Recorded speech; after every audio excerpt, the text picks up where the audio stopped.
Today, the first Solana futures ETF hit markets. President Trump addresses the Digital Asset Summit in New York City. And Michael Anderson of Framework Ventures discusses recent regulatory advancements for crypto in the US and what they mean for the industry.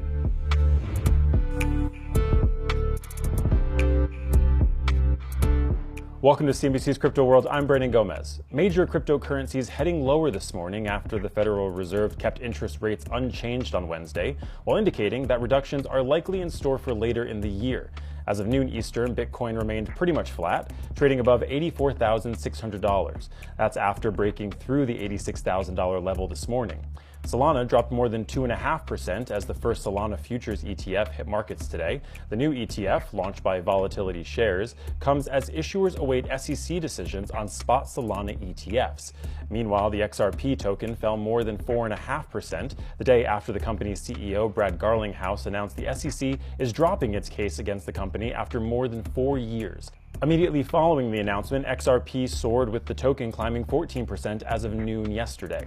The development comes as the SEC moves quickly to reverse much of the enforcement action taken against the crypto industry by the previous administration. That includes ending cases against several crypto companies, including Coinbase, scaling back its crypto enforcement unit, and declaring most meme coins are not securities.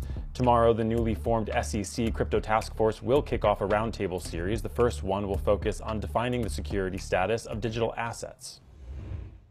Okay, let's talk about some of the other top stories. President Trump addressed attendees of the Digital Asset Summit this morning, saying that America is now poised to become the crypto capital of the world. It was the first time a sitting president addressed a crypto conference. In a video message, the president touted his recent moves related to crypto, including his executive order creating a strategic Bitcoin reserve. The order, signed earlier this month, also established a U.S. digital asset stockpile managed by the Treasury Department, which holds other confiscated cryptocurrencies. The president said that the move would allow the federal government to maximize the value of its holdings instead of, quote, foolishly selling them for a fraction of their long-term value. He went on to say that his administration is ending what he called the last administration's regulatory war on crypto, adding that he has urged Congress to pass landmark legislation which would create simple, common-sense rules for stablecoins and market structure. With the right legal framework, institutions large and small will be liberated to invest, innovate, and take part in one of the most exciting technological revolutions in modern history. It's so big, it's, I think, as big as you can get. Pioneers like you will be able to improve our banking and payment system and promote greater privacy, safety, security, and wealth for American consumers and businesses alike. You will unleash an explosion of economic growth, and with the dollar-backed stablecoins, you'll help expand the dominance of the U.S. dollar, and many, many years to come, it'll be at the top, and that's where we want to keep it. We only want to keep it at the top, always. Next, South Korean prosecutors are investigating local crypto exchange BitHum. That's according to the outlet YTN, which today reported that the exchange allegedly provided company money to its former CEO and current advisor to purchase an apartment. The report says its headquarters in Seoul was searched in connection to the alleged $2 million embezzlement.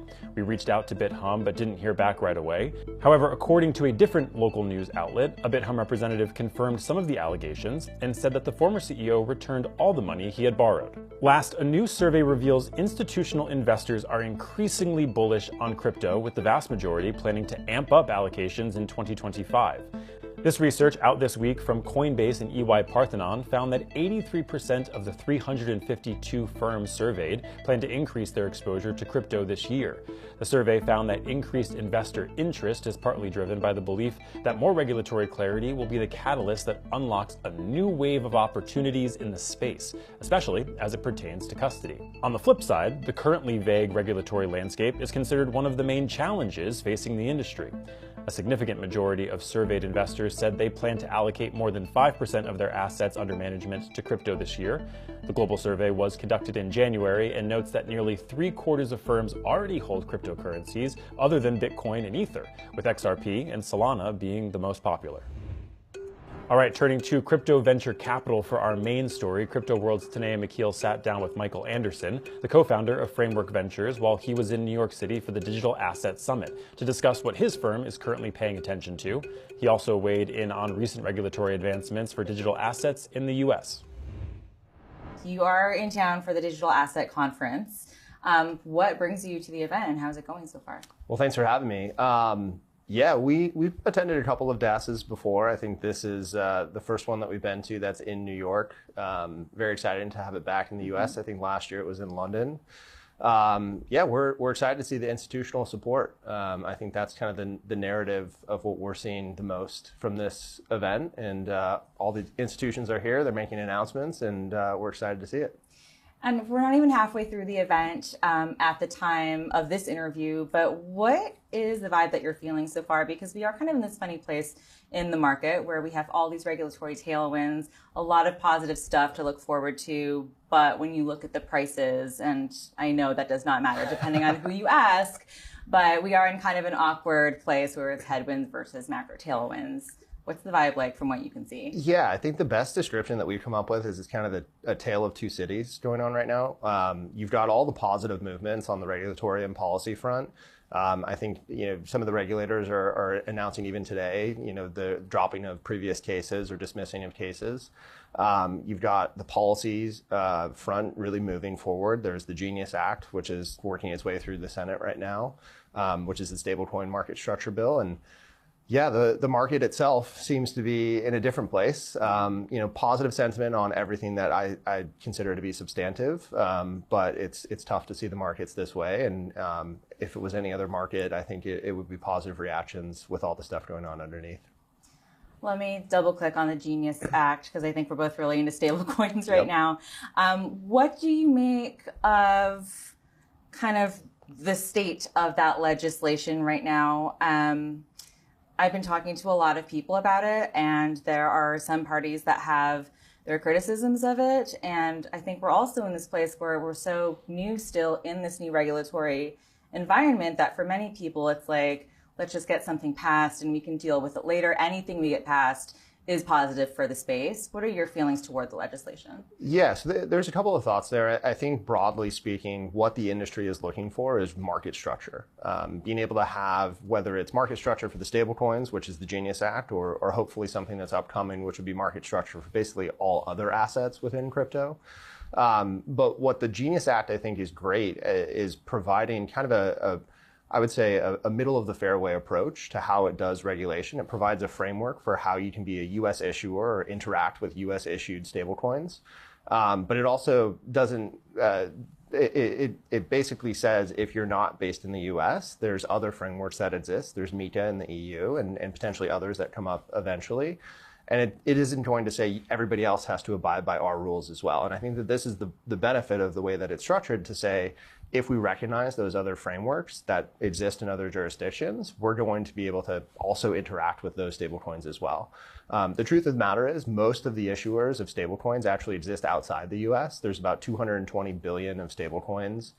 Tether is about 160. USDS, which is made by Maker, is about 8 or 9 billion. USDC is made by Circle, which is based in the US. And really what we want ultimately is there to be a competitive landscape for all the different issuers and potentially new issuers that come up as well. And so we want there to be a competitive landscape and we want it to be open, but we also want to know what the rules are. And so that's why we're excited. What's your feeling about timeline? I feel like we're in this funny place where we're coming down from the post-election high and the post-inauguration high. We saw the SEC kind of drop a lot of the investigations and now lawsuits. We've had just announcement after announcement after announcement, and now we're just kind of settling. And it feels like we've lost some of that feeling of euphoria. Yep. But what, I guess, is your feeling about timeline for stablecoin legislation actually getting passed in a way that is meaningful and allows companies to actually do something beyond wait around? Yeah, it's a great question. I think crypto, especially people in crypto, because it's 24/7 markets, timelines are not necessarily the best understood or recognized. And everybody wants everything immediately. And I think generally what we are expecting is that in the next few months, we'll probably have the final draft. It's been through committee within the Senate, has to get voted on in the Senate, it has to get voted on in the House, and then signed by the president. The expectations are that this will be a standalone bill. It probably won't get put into another, reconciliation or some other type of bill. The hope is that we can have this bill solidified by the middle of the year. So probably a few months away. But then we're also looking forward to, like I mentioned, the market structure bill, which is for every other asset. What's a commodity? What's a security? Who's the regulator in charge? How does something become sufficiently decentralized? A lot of I think the basic building blocks of what FIT from last year I think will get put into the market structure bill that we would hope to come through maybe in the second half of this year. And so that'll be the next, kind of thing that we're looking forward to and working towards. Once we have all of those things in place, I think that's where the industry can kind of say, okay, now we have the rules of the road. It's time for us to go off and operate. And I think that's kind of where we'll probably see the most positive signals. I mean, these are the most seminal pieces of legislation for this industry ever. And yeah, there'll be big moments. So fast forward a little bit, say we get that legislation and everyone is ready to run. What does the outlook of the stablecoin landscape look like to you at that point? Like you said, a lot of stablecoin issuers are offshore. And then even here, we have so many people hinting or outright saying that they're going to get into the stablecoin game, be it Stripe and everything up to Bank of America. Right. So what does that do for the landscape?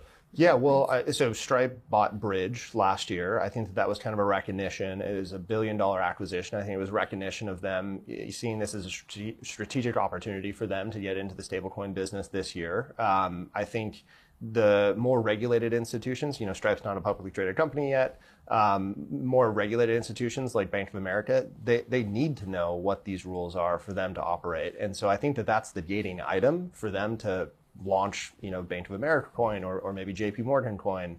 I think those will probably happen pretty quickly once there's clarity.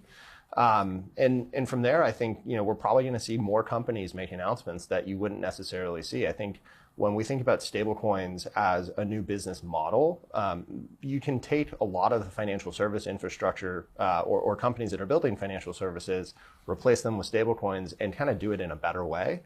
And we're starting to see insurance companies, payroll companies, all types of kind of fintechs are looking at stablecoins as a strategic imperative, not just kind of a new interesting technology to play around with. It's going to be core to a lot of what these companies are doing. Well, I know this conversation has largely been focused on stables, but what are you looking at when you're looking at your next investment or the next project that you want to put some money behind? What is interesting and important to you right now? Well, stablecoins is a huge focus of ours, not just in the issuers themselves, but the infrastructure providers, the blockchains that they run on. We're also looking at a number of companies, like I mentioned, fintech-style businesses that are looking at stablecoins as an advantage in competition with incumbents. The other stuff that we are really excited about is energy, and being able to build an energy ecosystem, whether it's on the power generation side, the power storage side, or even the transfer of physical assets related to energy. There's a lot of different angles to it, but energy and stablecoins are primarily our focus right now. Okay, that's all for Crypto World today. We're back again tomorrow, and we will see you then.